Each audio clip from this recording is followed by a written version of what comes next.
Metro Manila po ay mananatili under GCQ, kasama po ang mga probinsya ng Bulacan, Cavite, Laguna at Rizal. Tatagal hanggang April 4 ang pagpapatupad ng General Community Quarantine sa Bulacan. Kahit pa GCQ, wala namang lockdown sa lalawigan. Kung kaya't ang Provincial IATF inilabas ang konkretong guidelines na dapat sundin upang hindi na lumobo pa ang kaso ng COVID-19. Sa ilalim ng Executive Order No. 9, tanging essential travel lamang sa loob ng Bulacan ang pahihintulutan. Bawal munang pumasok ang galing sa ibang lalawigan. Ito'y kasunod ng konsepto ng NCR Plus kung saan ituturing munang isang lugar ang Bulacan, Cavite, Laguna, Rizal at buong Metro Manila. Kanselado rin ang lahat ng religious gatherings at hinihimok ang lahat na magsagawa na lamang ng virtual meetings. 10 katao lang din ang papayagang dumalo sa kasal, binyag at funeral service. Ipatutupad din ang alternative working arrangement kung saan 30% to 50% workforce lang ang maaaring pumasok sa trabaho. Pwede pa namang magbukas ang mga restaurant, cafe at kahintulad na establishmento, subalit kailangan gamitin ang kanilang delivery at takeout services.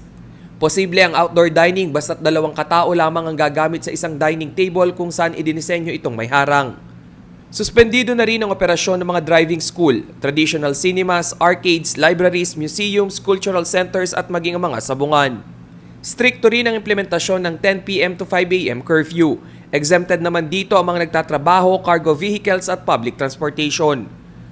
Ang mga residenteng below 18 years old at 65 years old pataas ay hinimok na manatili sa bahay kung walang essential activity. Pinapayuhan din ng lahat na hanggat maaari ay magsuot ng face mask kahit na nasa loob ng tahanan. Noong isang linggo ay binigyang diin ng provincial government na ipatutupad nila ang selective lockdown sa mga barangay na magtatala ng mataas na kaso ng coronavirus. Magpapatuloy din po ang ating selective lockdown sa mga pook o sitio na magtatalang ng mataas na kaso ng COVID. Ito ay isinasagawa lamang natin alang-alang po sa kaligtasan ng publiko.